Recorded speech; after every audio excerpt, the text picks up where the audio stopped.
Okay children, now we are going to start the second exercise of the chapter lines and angles, whose first question is given here. We have to find out the values of x and y, and then we have to show that AB is parallel to CD. We have to show that AB is parallel to CD. हाँ, so do not consider that these are actually ये दिखने में parallel होते हैं, तो the children make a mistake कि वो already इसको parallel consider कर लेते हैं. You are not supposed to already consider it parallel, as it is not given. This is to be proved that these lines are parallel. ठीक है? So first of all, let's draw the figure. We are given two lines, AB and CD, which are being intersected by a third line. ठीक है? This name is A, this point is B, this point is C, and this point is D. This angle is Y, this angle is X. Measurement of this is given 50 degree and this is given 130 degree. We have to show that. Given क्या है वो तो हमने figure में show कर दिया है. ठीक है? Whatever is given we have shown in the figure. Now we have to prove that A B is parallel to C D. To prove that A B is parallel to C D. ठीक है? तो अब इसकी working में आ जाएंगे. Proof. ठीक है? So you will write 50 degree plus x equals to 180 degree. As you can observe that this is a linear pair, isn't it? Straight line जा रही है, तो 50 plus x would be 180. तो from there we can find out the value of x. And x निकालने के तो बहुत ही तरीके हैं. Directly we can write that x equals to 130 degree as these are. अच्छा नहीं, करस्पॉन्डिंग नहीं ले सकते क्योंकि हमें लाइन्स पैरेलल पता नहीं है, तो आप करस्पॉन्डिंग का कंसेप्ट बिल्कुल नहीं लगाओगे यहाँ पे, रॉन्ग हो जाएगा. ठीक है? You will write 50 plus X equals to 180 as it is a linear pair. लिखेंगे from figure 50 degree plus X is equal to 180 degree, और I can say X equals to 180 degree minus 50 degree, that is x equals to 130 degree. ठीक है? तो x निकला है. Once we have calculated x, y is equal to directly equal to this angle as these are vertically opposite angles.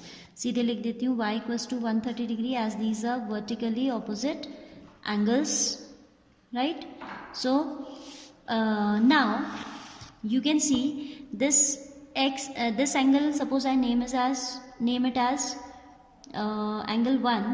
इसको आप छोटा सा 1 लिख दीजिएगा. तो पहले आप यहाँ लिख दीजिएगा y equals to angle 1, vertically opposite angles. ठीक है? तो ये रीजन आपका ऊपर आ जाएगा, यहाँ नहीं आएगा. y equals to angle 1, these are vertically opposite, so y का वैल्यू 130 आ गया. Now this angle 1 and this angle x both are having measure 130 degree. ठीक है? And these are equal, but you can see these are the pair of corresponding angles. जब आपकी transversal इसको cut कर रही है, जो हमें लाइंस का मालूम नहीं है कि पैरेलल है, but left lower is equal to left lower, it means corresponding angles are equal है, तो वहाँ से we can say that it implies A B is parallel to C D. ठीक है? A pair of corresponding angles is equal. So या आप कह सकते हो कि x plus Y equals to x equals to Y as these are alternate angles. x और y equal भी तो है, यहाँ से भी कह सकते हो. You have many ways. Either you can say x equals to angle 1 pair of corresponding angles, then the lines will be parallel, और you can say x equals to y pair of alternate angles. This implies a b is parallel to c d. Now I will write, so we have angle x equals to angle y. These are equal because each is equal to 130 degree. फिर आप लिखेंगे but these are what type of angles? These are alternate angles. This implies AB line is parallel to line CD. ठीक है? This implies AB is parallel to CD. We have proved. ठीक है? See the second question also. Second question says, we are given a figure which I am drawing here. There are 3 lines. One is AB, other one is CD, and the third one is EF. ठीक है? This line is named as AB, this is named as CD, and this one is named as EF. ठीक है? Then these are intersected by a line. ठीक है? And angles are made. This angle is named as x, this one is y, and this one is z. ठीक है? तो आपको क्या, moreover we are given, what we are given I am mentioning, we are given that AB is parallel to CD, comma CD is parallel to EF. CD is parallel to EF. Also, Y ratio Z is equal to 3:7. ठीक है, Y ratio Z is given 3:7. We have to find out X. ठीक है, AB given है CD के parallel, CD given है EF के parallel, और Y ratio Z भी हमको मालूम है. Now we have to find out X. ठीक है, see now, if this is Y, that by vertically opposite this angle is also going to be Y, isn't it?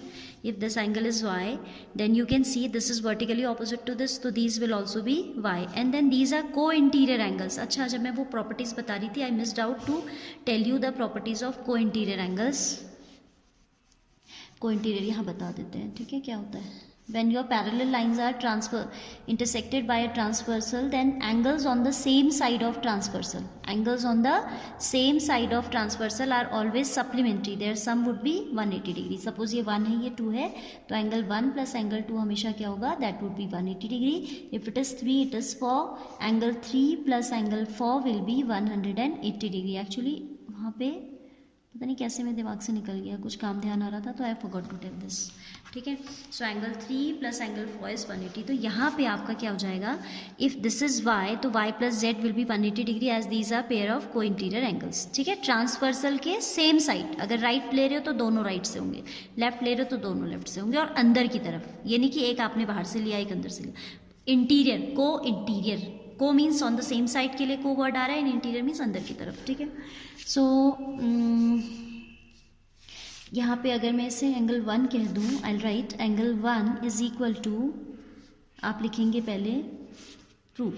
ठीक है, geometry में आपका steps counts a lot. You will write C D, पहले आप लिख दो, you will write angle y is equal to angle 1, as these are vertically opposite angles, so angle 1 will also equal to y. ठीक है, तो ये तो वैसे दोबारा लिखने की ज़रूरत नहीं है, हम यही कह चुके हैं, दोबारा लिखने की ज़रूरत नहीं है. Now CD is parallel to EF, comma A, this line's name is AF. इसका नेम इन्होंने कुछ दिया नहीं है. ठीक है, इसका नाम हम L दे देते हैं. This name I am giving as small L. Figure में होना चाहिए. If you are writing L on your written work, it should be shown in the figure itself, figure also, otherwise नहीं समझ आता कि कहाँ से आपने L लिया है. ठीक है, फिगर में दिखाना बहुत ज़रूरी है. It's very important to show the same thing which you are writing here. It is very important to be shown in the figure also. ठीक है, so I write CD is parallel to EF, comma L is the transversal. L किसका काम कर रही है यहाँ पर? L is the transversal. All right, then y plus z should be equal to 180 degree, as these are co-interior angles. Reason क्या है इनके 180 सम होने का? कि these are co-interior angles. ठीक है, now we are given y ratio z equals to 3:7. तो यहाँ आप लिख लीजिएगा, let y is equal to, do not consider x because x is already there in the figure, so consider some new letter, हाँ, जो आपके figure में नहीं है. so I am taking y as 3a and z as 7a. Ratio के multiples में ले लेते हैं ना. It is 3:7, so first angle will take as 3a and second angle will take as 7a. now y plus z 180, so 3a plus 7a equals to 180 degree, or I can say 10 times a equals to 180 degree and a equals to 18 degree. a का value 18 आ गया, हमें निकालना क्या है? We have to find out angle x. now you can see x will be equal to z, as these are alternate angles. if you do not consider this line CD, अगर आप CD को नहीं देख रहे हो, there can be some other way also of calculating x, but I am telling the easiest one. ठीक है, और भी आप यूज कर सकते हो. you will write AB is parallel to EF and this is the transversal, so angle x equals to angle z. alternate angles, और z हमारा यहाँ रेशियो से निकल जाएगा. तो पहले एंगल z निकाल लेते हैं. Angle z will be 7 times a, that is 7 into 18 degree, that is 126 degree. ठीक है, एंगल z की वैल्यू आ गई 126 डिग्री. ठीक है, then you are going to write, you will not do like this in your fair copy to write from a fresh line. z हमने निकाल दिया. Now will write again from figure AB is parallel to EF, comma L is the transversal.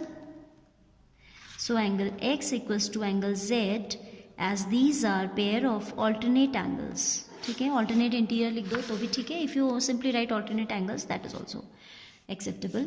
X equals to Z, so angle X will be equal to 126 degree. ठीक है, so this will be the answer. Fine. This way you have to do these questions.